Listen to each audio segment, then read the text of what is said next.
안녕하세요. 지지스쿨 슈예입니다.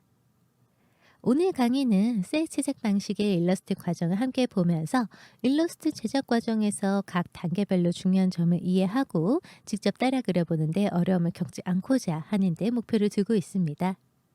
그림 그리는 순서와 각 과정에서 주의할 점, 쉽게 그리는 요령 등에 대해 이야기해보고자 합니다.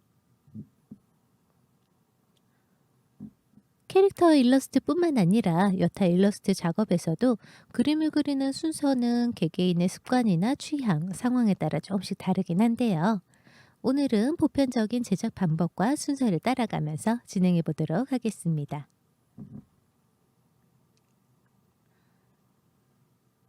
오늘은 스케치 이전의 단계인 컨셉 설정부터 시작하여 색 보정 단계까지 각 단계를 순서대로 차근차근 따라오면 한 장의 일러스트를 완성할 수 있도록 구성되어 있습니다.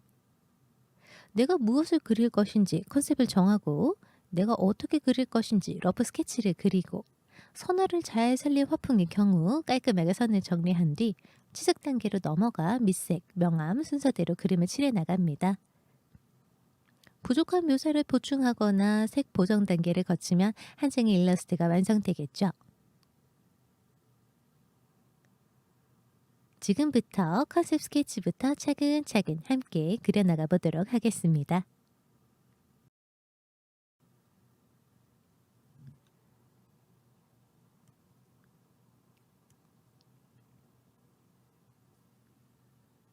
오늘은 펜아트를 한번 그려볼 텐데요. 펜아트란 대표적인 2차 창작의 한 종류로 이미 잘 완성된 1차 창작물에서 영감을 받아서 펜이 만든 작품을 말합니다. 원작에선 볼 수 없는 캐릭터의 모습을 그린 펜아트나 원작 이상의 퀄리티를 내는 펜아트들이 또 매력이죠. 펜아트는 원작에 대한 동경, 애정을 바탕으로 그려지기 때문에 종일 지루하지 않게 그림을 그릴 수 있게 해주는 동기부여가 됩니다. 펜아트를 그리려면 일단 펜아트를 그리고 싶은 원작과 캐릭터에 대해 조사하고 어떤 방향으로 재해석할 것인지 생각해 봅시다. 원작과 최대한 비슷한 그림체로 갈 것인지 아니면 나만의 스타일로 변형, 데포름을 할 것인지 등을 생각해 줍시다.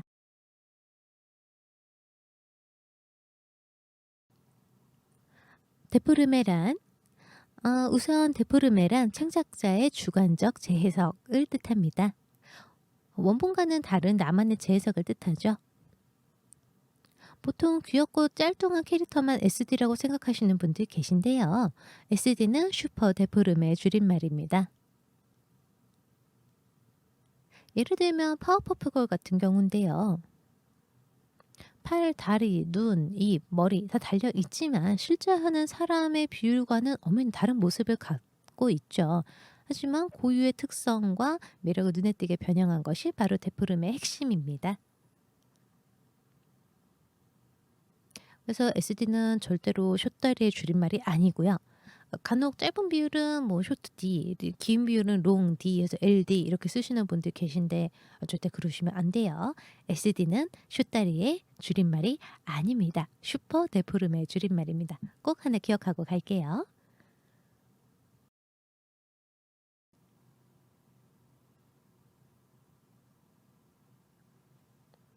컨셉 설정이란 내가 무엇을 그릴지 정하는 과정을 폭넓게 아우르는 표현입니다.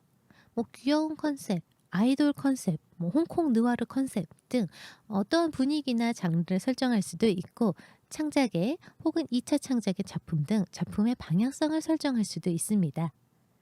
해서 컨셉 설정 단계에서부터 내가 무엇을 그릴 것인지 구체적으로 계획을 잡아주는 것이 좋습니다. 컨셉 설정 단계에서부터 그림을 그리기 전에 참고 자료를 미리 잘 챙겨둡시다. 옷차림으로 보이는 것 외에도 캐릭터의 행동, 뭐 습관, 겪어온 배경 등을 미리 파악해두면 훨씬 더 이야깃거리가 많은 그림을 그리는 데 도움이 되겠죠. 내가 그리고자 하는 캐릭터의 설정 원화 이외에도 그리고 싶은 소재가 있으면 관련 자료나 이야깃거리들을 많이 수집해 두도록 합시다.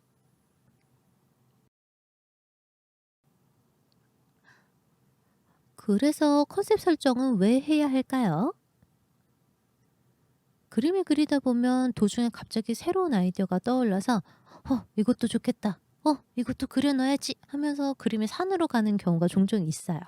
이때 구체적인 컨셉 설정이 그림을 그리는 과정 내내 헤매지 않도록 해주는 좋은 이정표가 됩니다. 컨셉 설정 단계에서는 내가 무엇을 그리고 싶은지 생각을 해보고 꼭 그리고 싶은 것부터 우선 메모해 둡시다. 새하얀 백지 상태에서부터 컨셉 설정하기가 너무 어려우신 분들은요, 간단하게 육하 원칙을 기준으로 계획을 세워보세요. 육하 원칙을 기준으로 컨셉 설정을 할 때, 누가, 언제, 어디서, 무엇을, 왜, 어떻게, 6가지를 답하기가 모두 어려울 때는요, 꼭 6가지를 다 채우지 않아도 괜찮습니다. 이번 강의에서는 일본 게임 디스가이아 5의 히로인 세라핀을 그려볼 예정인데요. 원작의 일러스트나 게임 내 사용되는 인게임 일러스트 등을 통해 캐릭터의 외견은 물론 게임 캡처 화면이나 다른 사람들의 팬아트를 통해서 이 캐릭터의 성격을 유추해 볼 수 있겠습니다. 해서 오늘 주인공에게는 분홍색과 하트로 가득한 귀엽고 사랑스러운 공주님 이미지가 있습니다. 그래서 귀엽고 사랑스러운 컨셉 유지하면서 그림 그려보도록 하겠습니다.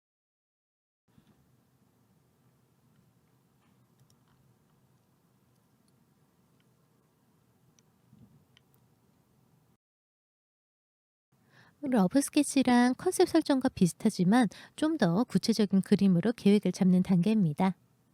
앞서 컨셉 설정 단계에서 제시했던 둥그름 같은 방향성과 아이디어들을 구체적인 그림으로 그려나가면서 그림의 계획을 잡는 단계입니다. 구체적인 그림을 그리기 위해서 캐릭터 하나만 들어간 스탠딩 일러스트를 그릴 것인지, 배경을 다 그릴 건지, 소품 위주로 조금만 그려줄 건지, 화면 전체의 구도나 캐릭터를 바라보는 시점 등에 대해서도 고민해 볼 수 있겠죠. 러프 스케치 단계에서부터 채색 작업을 대비해 채색 방식은 셀 채색이나 아니면 브러쉬 채색 방법 등 어느 방향으로 할 것인지, 배색이나 빛 방향 설정도 미리 해두면 더욱 좋습니다.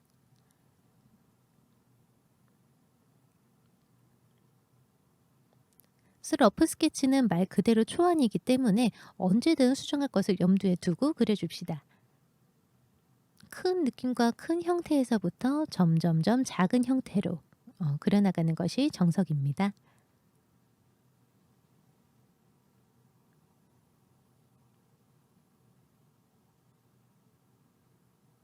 오늘 그림의 화풍은 원작처럼 깔끔한 선화를 가진 셀 애니메이션풍 채색에 형태는 제 습관에 맞게 좀 둥그스름하게 변형한 SD풍으로 그려보겠습니다. 세라핀의 발랄한 성격과 귀여움에 중점을 두고 둥근 곡선을 살려가면서 역동감, 공간감을 강조한 형태로 그려보았습니다. 투시를 좀 과하게 줘서요. 앞쪽을 향해 튀어나온 물체는 크게, 뒤쪽 공간으로 빠지는 물체는 조금 작게 그려주는 것이 공간감을 주는 포인트입니다. 캐릭터가 주로 사용하는 무기인 총도 손에 들려주고요. 깜찍하게 윙크하는 표정으로 캐릭터의 매력을 살려줍시다. 배경은 없거나 가벼운 소품으로 화면의 빈 공간만 채워주는 쪽으로 진행을 할 예정입니다.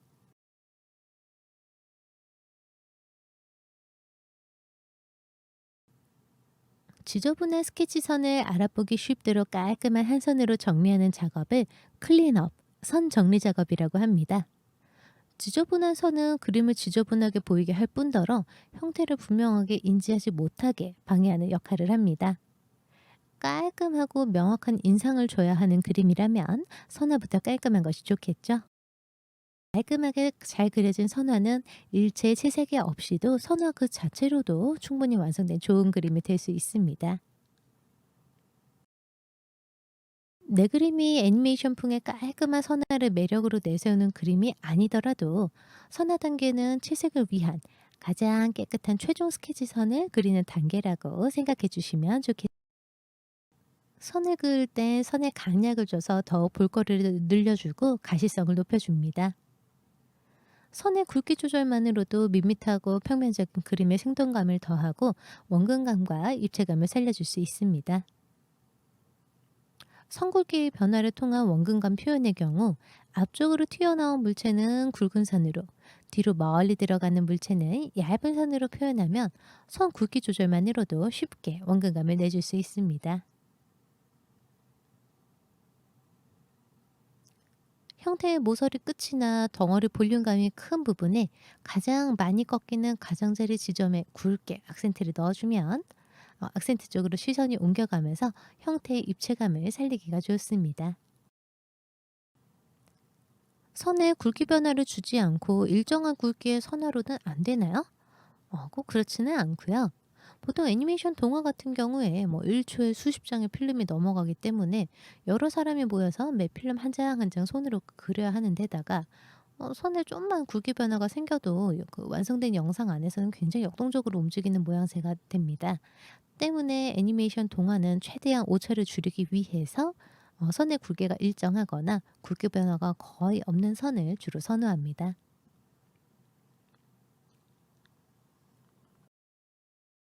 네, 차근차근 밑색을 넣는 것부터 채색 들어가 보도록 하겠습니다.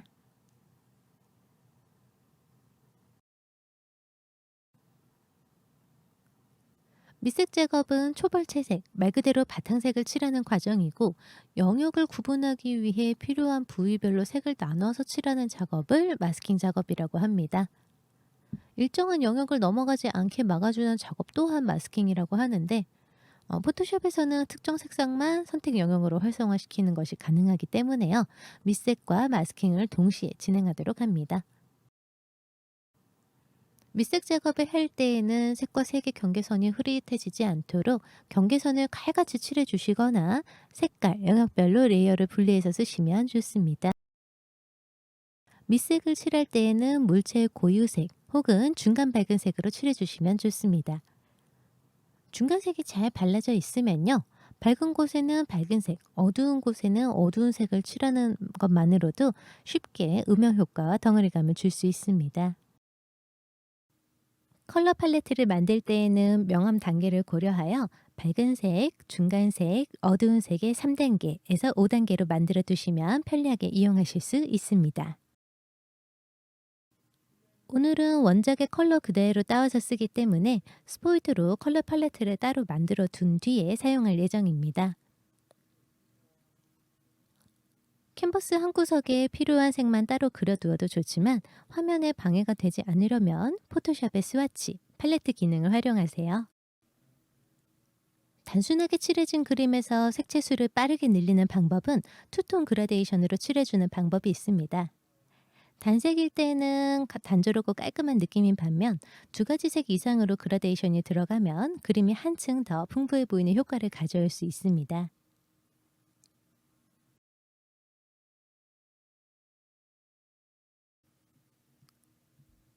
셀식 채색은 대체로 플라스틱과 같이 매끄럽게 칠해지기 때문에 언뜻 다양한 질감 표현이 어려워 보일 수 있습니다.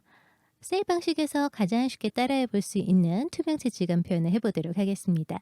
배경의 오브젝트인 하트에다가 투명한 젤리 같은 질감 표현을 추가로 넣어보도록 할게요.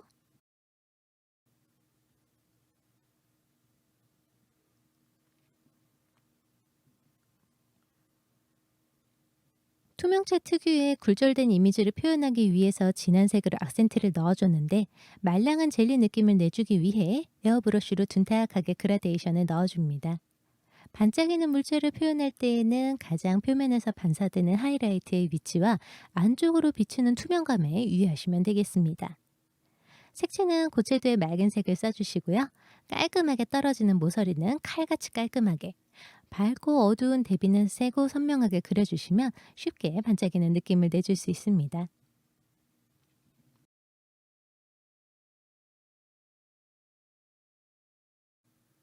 그림을 정리할 때에는 몇 가지 사항을 주의 깊게 봅시다. 특히 덜 그려진 느낌이 나지 않게 하는 요령이 중요한데요. 듬성듬성하게 빈 공간은 없는지, 모서리가 애매하게 삐져나가서 형태를 흐트러뜨리고 있지 않은지 잘 살펴봅시다. 단색의 면적이 넓어 단조로운 느낌이 들 때에는 빛과 그림자의 경계 부분에 악센트를 넣어주는 등 일부러 장식적인 묘사를 더 넣어주기도 합니다. 덩어리감이 약할 때에는 빛이 오는 방향을 고려해서 명암 대비를 더 주는 것도 쉬운 방법이겠습니다.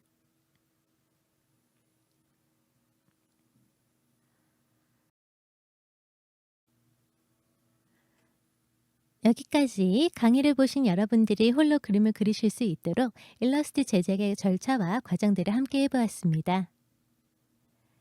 그리고자 하는 이미지 컨셉을 설정하고 러프 스케치 단계를 거쳐 선화 작업에서의 팁, 채색에서의 요령, 색보정 작업의 기준과 일러스트 마무리 단계에서 중요한 점들을 짚어보았습니다.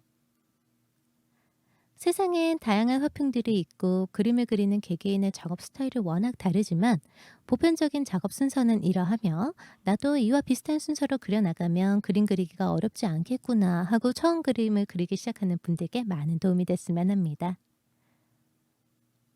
오늘 수업은 여기까지입니다. 또 다양한 강의 통해 만나 뵙게 되기를 기대하겠습니다.